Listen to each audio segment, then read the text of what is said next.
এবাৰ চৰকাৰ পক্ষে হ'ব, ডক্টৰ হিমন্ত বিশ্ব শৰ্মাৰ পক্ষে হ'ব, উন্নয়নৰ পক্ষে হ'ব। মানে চাওক, প্ৰত্যাহ্বানটো আমাৰ লগতো কাৰো নাই, কিন্তু কেতিয়াবা কংগ্ৰেছে নিৰ্দলীয় লগত কৰে, নিৰ্দলীয় আকৌ ৰাইজৰ দলৰ লগত কৰে।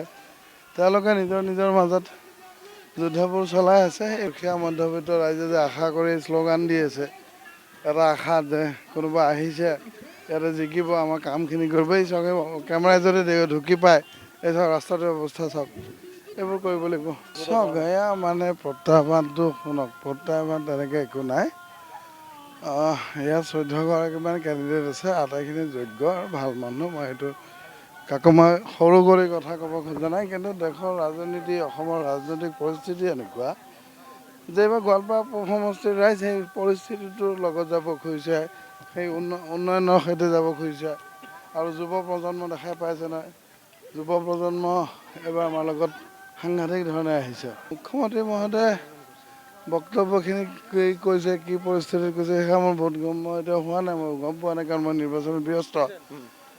কিন্তু মই এজন মুছলমান, মই NDA প্ৰাৰ্থী। NDA প্ৰাৰ্থী মানে মাননীয় মুখ্যমন্ত্ৰী মহোদয়ৰ তাত সহমতি আছে, অনুমতি আছে, সহমত আছে।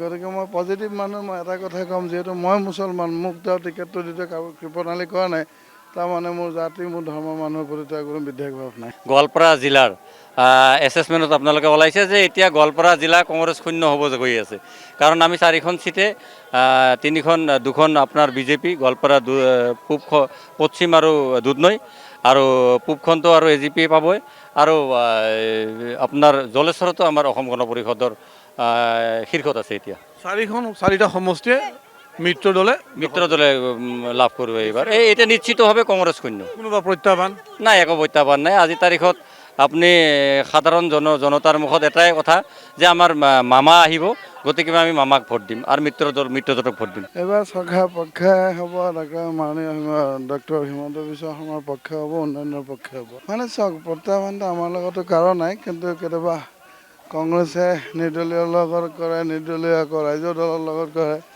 তেওঁলোকে নিজৰ নিজৰ মাজত যুদ্ধবোৰ চলাই আছে। দুখীয়া মধ্যবিত্ত ৰাইজে যে আশা কৰি শ্লোগান দি আছে, এটা আশা যে কোনোবা আহিছে ইয়াতে জিকিব, আমাৰ কামখিনি কৰিব। এই চাওক, কেমেৰাই যদি ঢুকি পায়, এই চাওক ৰাস্তাটোৰ অৱস্থা চাওক, এইবোৰ কৰিব লাগিব।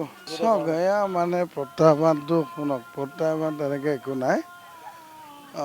ইয়াত 14গৰাকীমান কেণ্ডিডেট আছে, আটাইখিনি যোগ্য আৰু ভাল মানুহ। মই এইটো কাকো মই সৰু কৰি কথা ক'ব খোজা নাই, কিন্তু দেশৰ ৰাজনীতি, অসমৰ ৰাজনৈতিক পৰিস্থিতি এনেকুৱা যে এইবাৰ গোৱালপাৰা পূব সমষ্টিৰ ৰাইজ সেই পৰিস্থিতিটোৰ লগত যাব খুজিছে, সেই উন্নয়নৰ সৈতে যাব খুজিছে। আৰু যুৱ প্ৰজন্ম দেখাই পাইছে নহয়, যুৱ প্ৰজন্ম এইবাৰ আমাৰ লগত সাংঘাতিক ধৰণে আহিছে। মুখ্যমন্ত্ৰী মহোদয়ে বক্তব্যখিনি কি কৈছে, কি পৰিস্থিতিত কৈছে, সেইয়া মোৰ বহুত মই এতিয়া হোৱা নাই, মই গম পোৱা নাই, কাৰণ মই নিৰ্বাচনত ব্যস্ত। কিন্তু মই এজন মুছলমান, মই NDA প্ৰাৰ্থী। NDA প্ৰাৰ্থী মানে মাননীয় মুখ্যমন্ত্ৰী মহোদয়ৰ তাত সহমতি আছে, অনুমতি আছে, সহমত আছে। গতিকে মই পজিটিভ মানুহ। মই এটা কথা ক'ম, যিহেতু মই মুছলমান, মোক তেওঁ টিকেটটো দিওঁতে কাৰো কৃপণালি কৰা নাই, তাৰমানে মোৰ জাতি, মোৰ ধৰ্মৰ মানুহৰ প্ৰতি তেওঁৰ কোনো বিদ্বেষ ভাৱ নাই।